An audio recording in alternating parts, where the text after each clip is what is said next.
SmackDown Live starts off with Shane giving props to the New Day, calling them out as far as leading the front line, as far as putting Raw under siege again in an Under Siege Part 2 thing. And of course, the New Day was like, look, we put them under siege the first time. And what did Raw do? Nothing. We did it the second time. What did Raw do? Nothing. Yeah, that's my question. Why isn't Raw retaliating?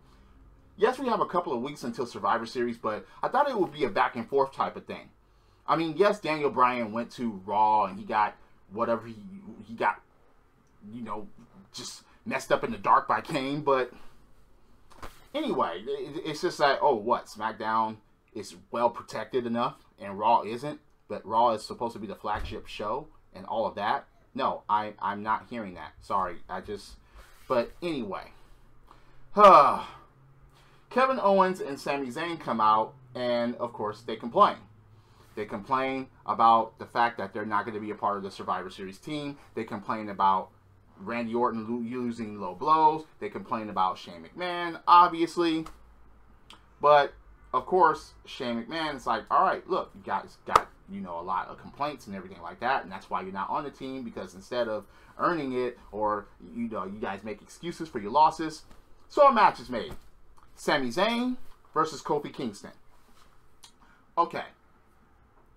Kofi Kingston beats Sami Zayn. Alright, this is not anything against Kofi Kingston, because I actually like Kofi Kingston. And it's because of Randy Orton that he got held back from the main event scene, you know, years ago. But Sami Zayn turning heel and then not doing anything with that except basically taking turns with giving compliments with Kevin Owens, that's not the reason why Sami should go heel. He should go heel to become more of a threat in the ring, actually win matches, especially singles matches, not just tag team matches. But yeah, Kofi Kingston beats Sami Zayn. Oh well.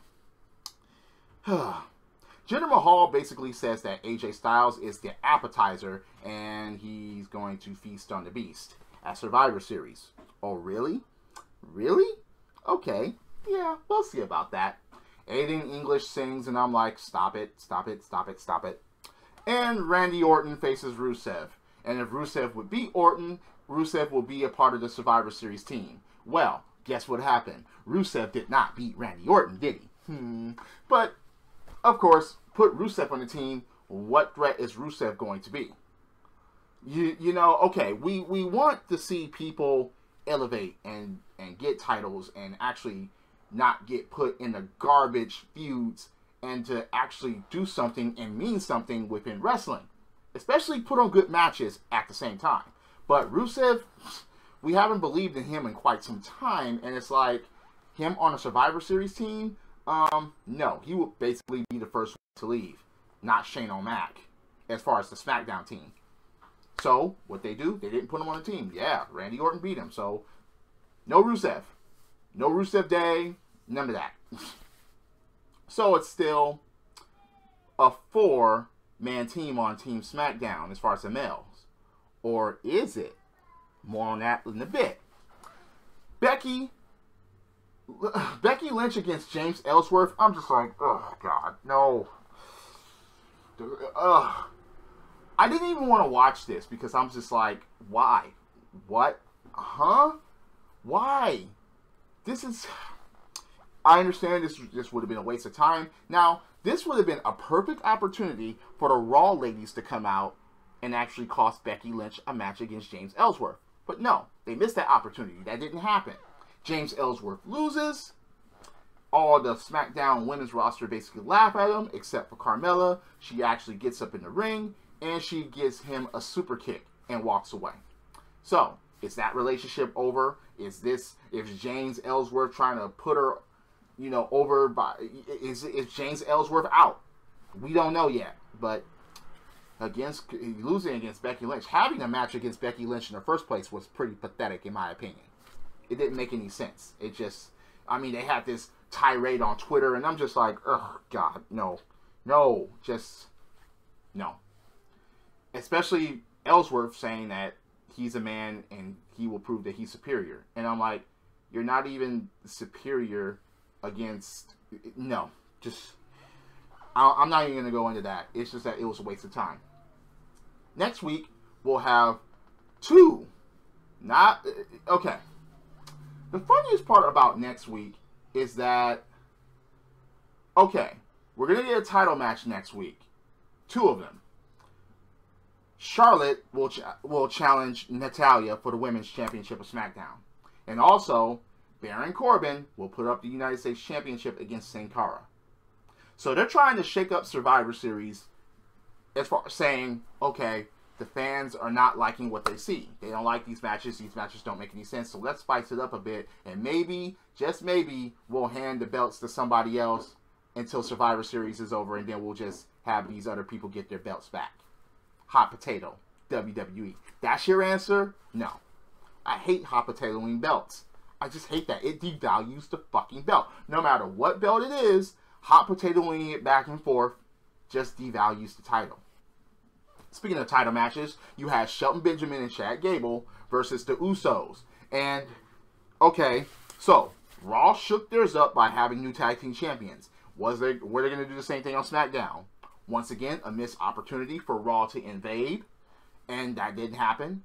But Shelton Benjamin and Chad Gable did win the match by a freaking countout, and Chad Gable basically did the chop block to the legs, you know, like the same thing that the Usos were doing. But, yeah, so one of the Usos are hurt because of that. Will this affect Survivor Series in any way? But once again, Raw missed an opportunity to invade SmackDown again. It's just like, alright. The Bludgeon Brothers, earlier in the night, made their usual, talking and with hammers and things like that. And Luke Harper is going to be starring in Damnation. And it's like, okay. Yeah, so you needed someone that looks like a circus act, and you're going to cast Luke Harper for that. Fun. Just, I don't know. Just, Luke Harper should have had a long tenure as Intercontinental Champion and a long tenure as Tag Champion when the Wyatts and Randy Orton were doing the Freebird rule thing. But I guess, look, it's just a damn shame. Because Luke Harper has talent. He does. He could go in the ring. And that's what people have been asking for. And he could actually be a threat if booked correctly. He could. I mean, that's just as simple as that. So the WWE Championship match takes place. Now, in a pretty well-rounded match, wasn't the best, but it certainly wasn't Miz. Jinder Mahal actually performed pretty well. The Singh brothers did get involved by pulling Jinder Mahal out and trying to distract AJ Styles, and they paid for it. They paid for it. And then AJ Styles pulls it off. He's a new WWE champion. Okay, so Jinder Mahal versus Brock Lesnar wasn't cutting it. That wasn't selling it. That wasn't believable. And fuck no, it wasn't. That's coming from me.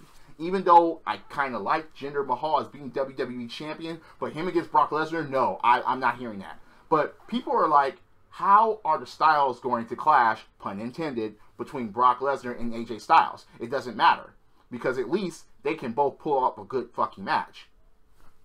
It's together. I think that can happen.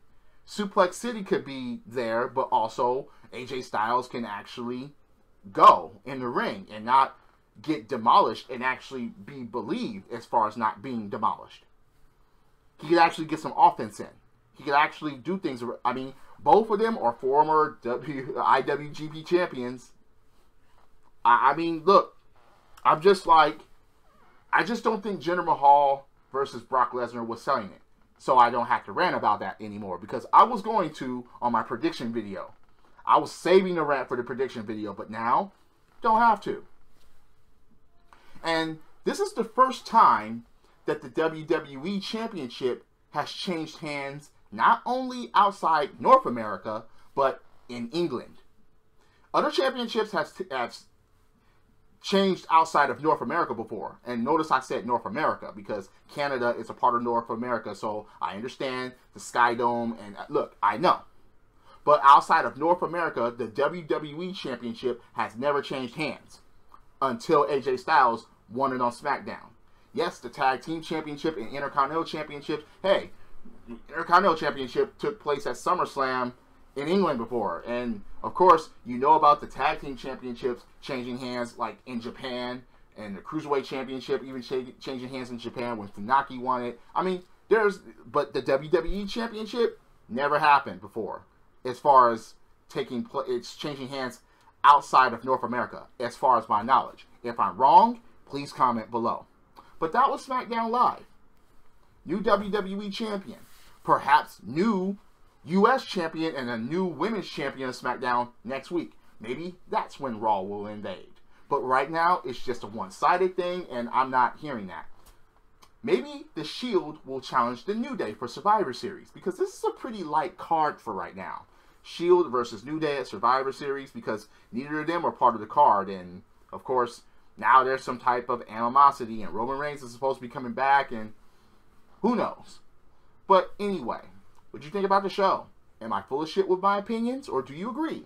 Please leave a comment below. Hit that like button, hit subscribe, set on those notifications, and trust me, I'm not looking forward to Survivor Series, but this show was better than Raw, and I think the ending is what made up for it, to be honest. Drop kicks, body slams, throw motherfuckers over top rope, both feet hitting the floor. Yes, I'm a wrestling fan. This is the theme. And I'll see you later. Credits.